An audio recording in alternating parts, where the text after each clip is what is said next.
Good morning. कैसे हैं आप लोग। आज भैया है 8 अप्रैल और आज रिलीज हो रहा है कजरा का वीडियो। जी, कजरा गाना का वीडियो केसरी लाल यादव जी का अन्नपूर्णा फिल्म चैनल पर रिलीज हो रहा है। महिमा सिंह एक्ट्रेस हैं केसरी जी के साथ में। कल टीजर रिलीज हो चुका है, कल शाम को ही रिलीज हो गया था टीजर और बहुत बवाल, बहुत जबरदस्त वीडियो सॉन्ग होने वाला है।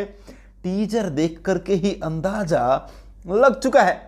आज अभी सुबह सुबह 6:30 बजे रिलीज हो रहा है। अखिलेश कश्यप जी का लिखा हुआ गाना है, वीडियो डायरेक्टर हैं आर्यन देव जी।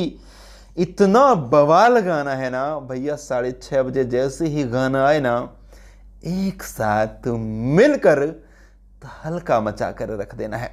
हाँ, देखते रहिए, लाइक कीजिए और कमेंट्स करते रहिए, शेयर करते रहिए। और एक ग्रुप में बार बार शेयर करने की जरूरत नहीं है। अगर आपके पास और ग्रुप नहीं है तो कोई नहीं, जिस ग्रुप में आपने शेयर कर दिया, लेकिन आपको अब आगे बस उसको लगातार देखना है और कमेंट्स करने हैं जबरदस्त तरीके से।